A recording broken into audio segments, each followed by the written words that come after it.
Hello, my name is Justin Bright, and welcome to Kerbal Space Program version 1.2.1, in which I am attempting to make Kerbals a multiplanetary species. And in this episode, I'm going to be playing around a bit with wrapping up some of the stuff I left behind in the previous episodes, my Lunar Rescue Saga. So, in this particular mission, I am launching this big lovely ship, which is going to be, hopefully, picking up the Jesselin's craft off of the moon. We left that little bit of debris down on the surface, and we need to go grab that and take that home. So this is going to be the vessel that I use to pick that up.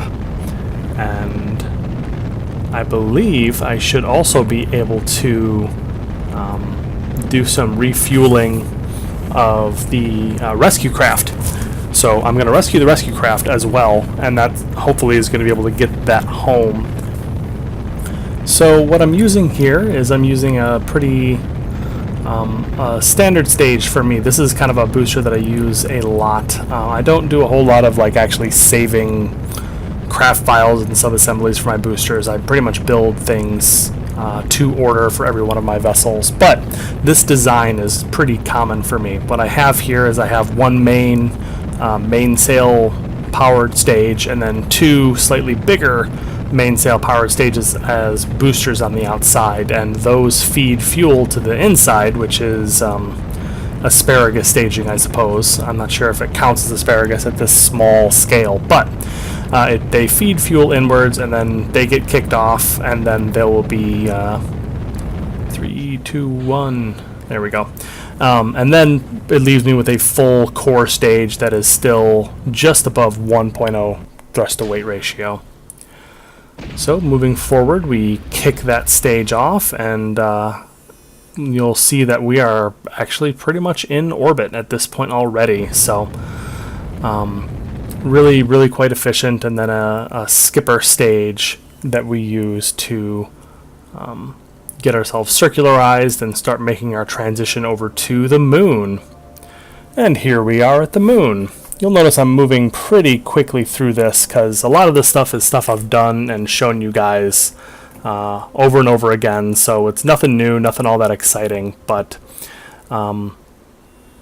like I mentioned, this is the lander stage that is going to be hopefully picking up Jesselin's craft. So that is, I am just going through now and targeting the landing site as best I can. It's going to rotate a little bit, but this should get us a good approximation of getting over the landing site.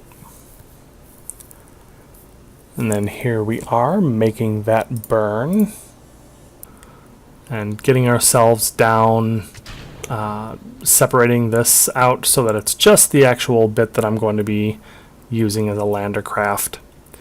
You'll see one of the key features of this little sky crane bit is that I've got, if I could actually click on it, I've got two probe cores in here, one of them facing up, one of them, well, up is relative, but one of them facing in each direction, and that's going to allow me to kind of flip the orientation of my nav ball and my directional controls based on which one I am controlling from.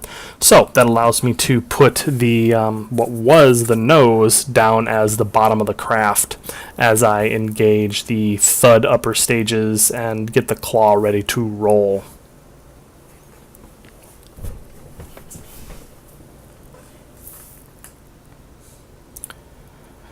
So this is me coming down. As I mentioned, I'm kind of going through this fairly quickly, so this is all kind of a new thing for me, just doing this all in post-processing after I've put this together. I've kind of cut down, this was almost 3 hours of gameplay that ended up getting cut down. Unfortunately, I had to do some saving and loading because I make terrible decisions. But that's all right. We're getting through this. We are making our money. We are showing the execution of hopefully some interesting missions, and kind of showing the process by which I knock out contracts and do some hopefully interesting things in career. All right, so now we are coming down right on top of this Jesselin's Craft bit, which was that really heavy Caribou crew cab.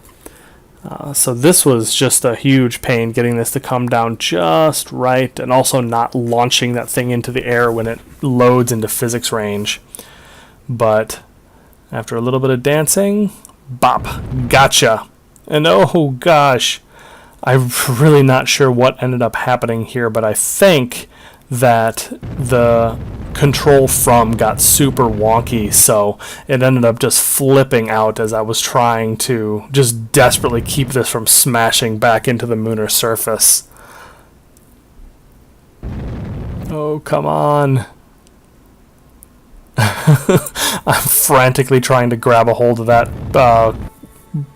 docking port so that I can control from here. But as soon as I do, all of a sudden the SAS stops freaking out on me, and I'm able to get this thing moving back up and towards orbit.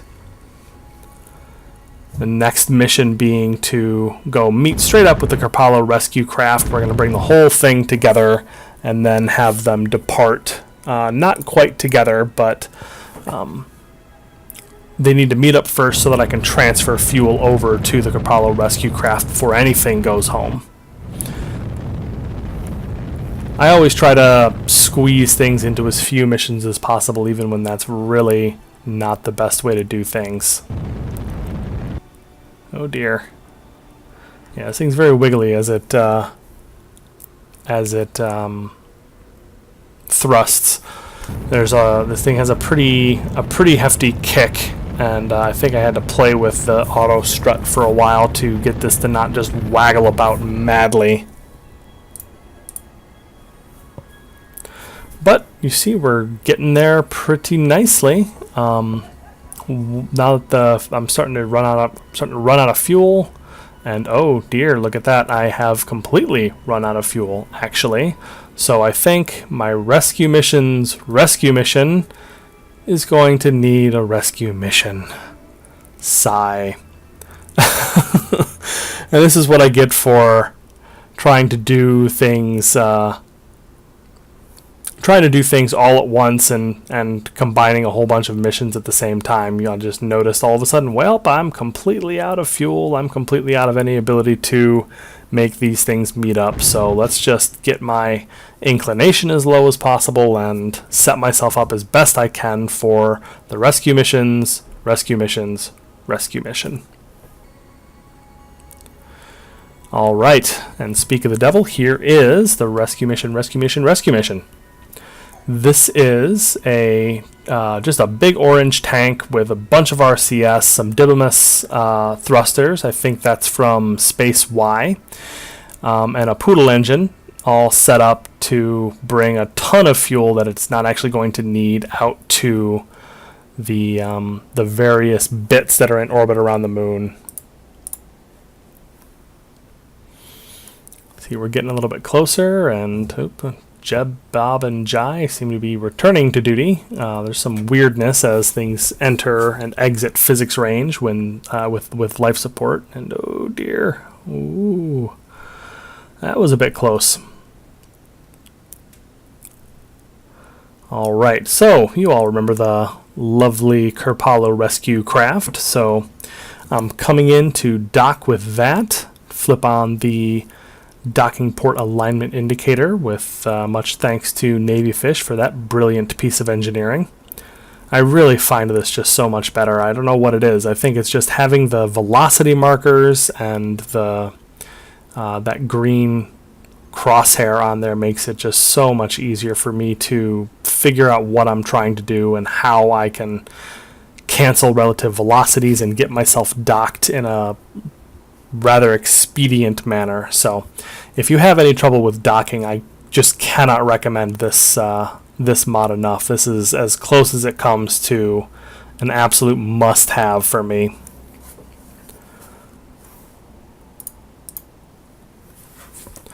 So now we're just getting ourselves lined up. I'm just pushing myself off to one side to line up the docking ports best as I can. See, I'm just carefully manipulating the velocity marker with some lateral velocity to bring that in nice and tight on the center reticle. And then it's just a matter of pushing gently forward.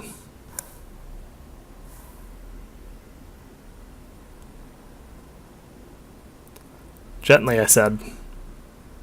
Not wiggly. There we go. Now we got it. And we're docked, and now I got this big fuel tanker here. I'm trying to decide now is why I can't get the fuel transferred over.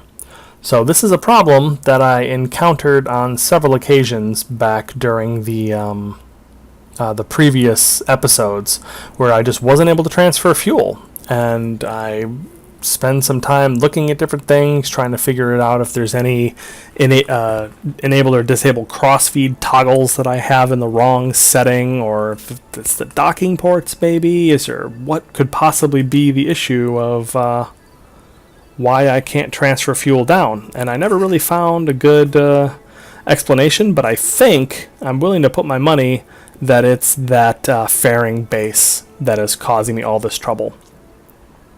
So, with that failed, what I decided to do instead is just to decouple that stage. And this is actually probably a better idea in the long run as far as being efficient with my fuel. So instead of refueling that big stage at the bottom, I'm just going to push this return capsule on a trajectory that's going to take it home and push it into Kerbin's atmosphere and be 100% certain that it's going to make it back and deorbit on one pass of Kerbin's atmosphere.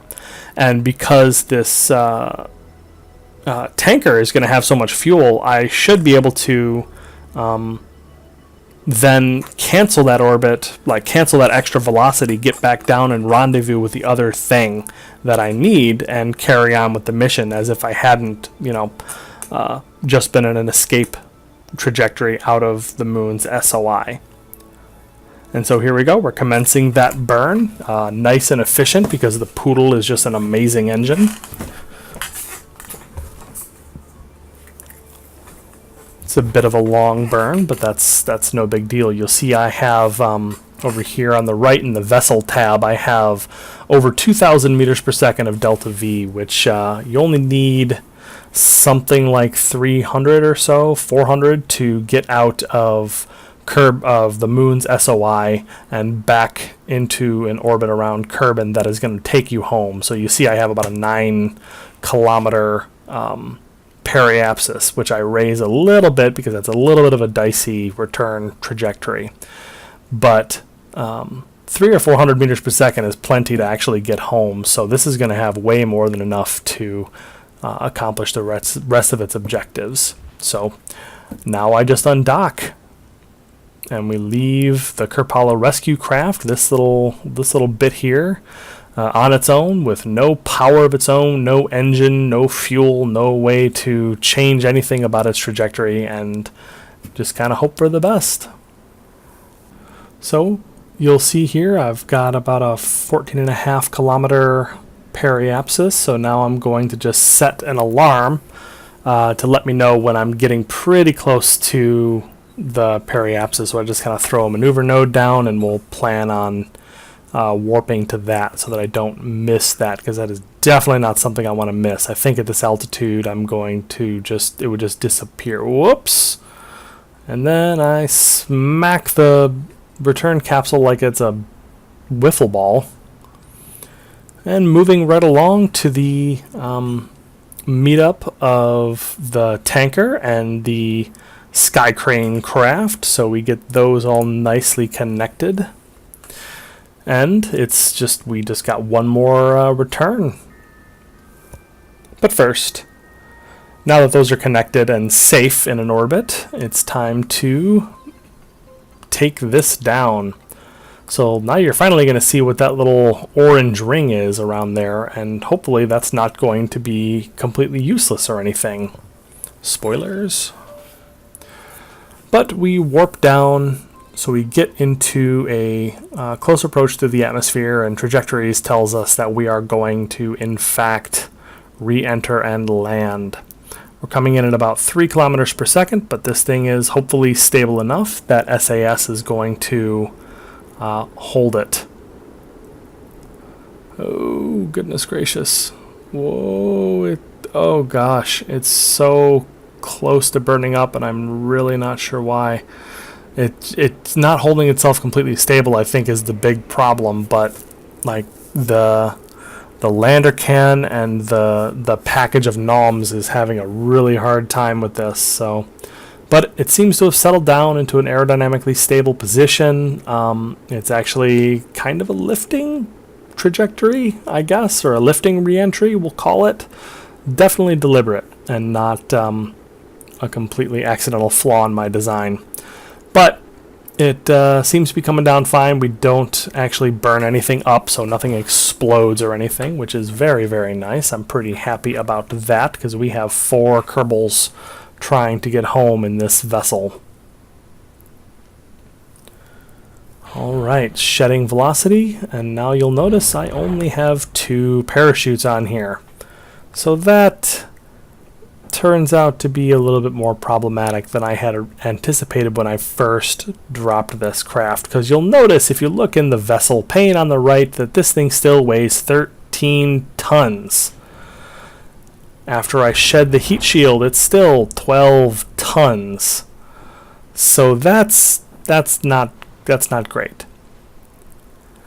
My first thought was I was going to deploy this thing. This is something that Rover Dude made. It's a really cool inflatable bit, but after trying to make this work properly and actually have this hit, I ended up having to bail out some of my Kerbals, so they kind of jump down into the inflatable raft bit and just hold on for dear life.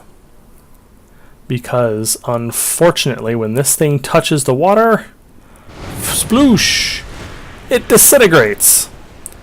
But the Kerbals are fine, so we're going to call that okay.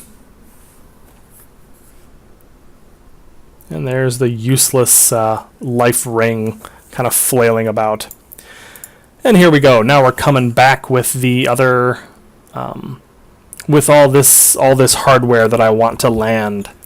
And you'll notice that with an engineer, I actually popped out Bill Kerman with a screwdriver, and I had him staple on a whole bunch of parachutes to the side of this thing so that this thing could kind of...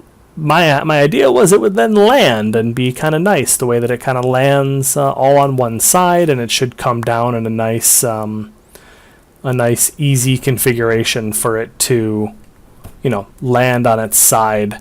However, what I did not, in fact, anticipate was it coming down on a mountain. Now, this is, as all of you who've played for any length of time probably know, one of the more dangerous things that can happen when you're re-entering.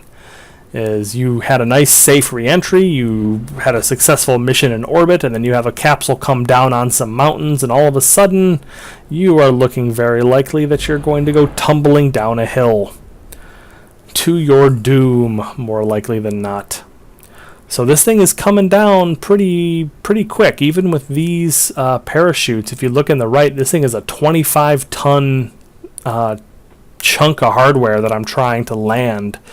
So that's... I probably should have abandoned more of this spacecraft than I actually wound up abandoning. But maybe it'll be fine. Maybe it won't explode too much. Nerve-wracking coming down on this hill. I wish I could say I was actually able to do anything proactive to kind of align this properly, but it's just swinging about. Crunch. So I lost a whole bunch of pieces, but it actually explodes in a way that is pretty fine, and everybody's okay. Valentine and Bill are fine. The Caribou's fine. So that's recovered. So that's those 2 missions. And now the very last thing that I wanted to catch up on, you'll notice that I am now in a with a shiny new setup in my UI, I actually reinstalled the entirety of Kerbal Space Program. I reinstalled all my mods. I installed stock visual terrain, which a viewer recommended to me. And it's running a lot better. Maybe it's just, bias for I was expecting it to run better, and then, oh, look, now it does run better. But it seems to be running a lot better now, and everything looks great, and everything. I didn't lose anything, so it all seems to be wonderful so far. But the last thing I wanted to leave you guys with in this episode was a new chunk of science hardware that I'm bringing up to the Kerbal Space Station. It seems like I'm getting the vast majority of my science in this playthrough from experiments being done on the Kerbal Space Station, which is kind of cool. That's not a way that I've played ever before, so I'm actually quite enjoying that and bringing up all this hardware up to the space station and executing all these science experiments and so forth. So now I'm bringing up a material science lab with a couple experiments and a couple other pieces that will a couple pieces of what do you call it? It's lab equipment that you kind of install inside, and they're in disposable containers. And then this tug is meant to come back down and be recovered with the science completed. So I wanted to show you guys once again a quick docking with even with big space station components done with the docking alignment indicator. Makes it look and feel a lot easier than it does when you're just trying to do this by eye. So it's actually getting that feedback of seeing the actual vectors and velocities in a way that is intuitive and makes sense. Makes it so much easier, because when you're trying to dock in pure stock, it feels like you're just completely going blind and you have no idea what if you're actually lined up, and you spend all your time just kind of swinging the camera wildly around trying to get things lined up down the barrel so you can actually see what you're doing, for goodness sake. But with this, it's easy to just kind of line it up and then coast gently in, and then smash into the capsule, and then realize that you weren't rotated correctly for the construction ports. Still not rotated correctly. There it goes. Like a glove. So those are construction ports, so I'll actually be able to flatten those and kind of smash them together. And here we go. Let's get some science installed and some experiments performed. And then we'll use our engineer to kind of clean this up, yank off all of these RCS thruster blocks that are ugly, and so that'll help me to reduce the part count as well. Toss those in a KISS container and send those down to burn up. And now here we are wrapping up some of these experiments. There were, I think, 3 experiments that I did as a part of this. I got about 200 science with this one, the Maiden Space 2. I'm testing out a 3D printer in space, which is really cool. That's kind of something that we're doing on the International Space Station in real life is really, really cool. We're learning how to make tools and things in space. And that's something I'm getting to do in here as well. So now I transfer people back to their station-keeping stations, I suppose, where I have my scientists in the mobile processing lab still working on that science from so long ago. Then we decouple the tug, and we are sending this home with all that science and all those experiments that we finished. And you'll notice this time I came with enough parachutes. Not falling into that trap again. Here we are coming in on a pretty uneventful re-entry. I managed to take the edge off by using all the extra fuel I had to kind of burn off a whole bunch of velocity. So I was not very much in any danger of like the parachutes burning off or anything like that. Now, just a quick demonstration of how how funky the parachute angles are when you have them all in the same group. This is new stock behavior where they all kind of puff out to a side so that they don't overlap, which I think is great. And that's going to wrap it up for this mission. I finally finished the Saga of the Mooner Rescue. So I got about 700 science, completed the contracts, or a couple loose ends that I tied up, planting flags and such off screen, and that's going to do it for this episode. I will see you next time.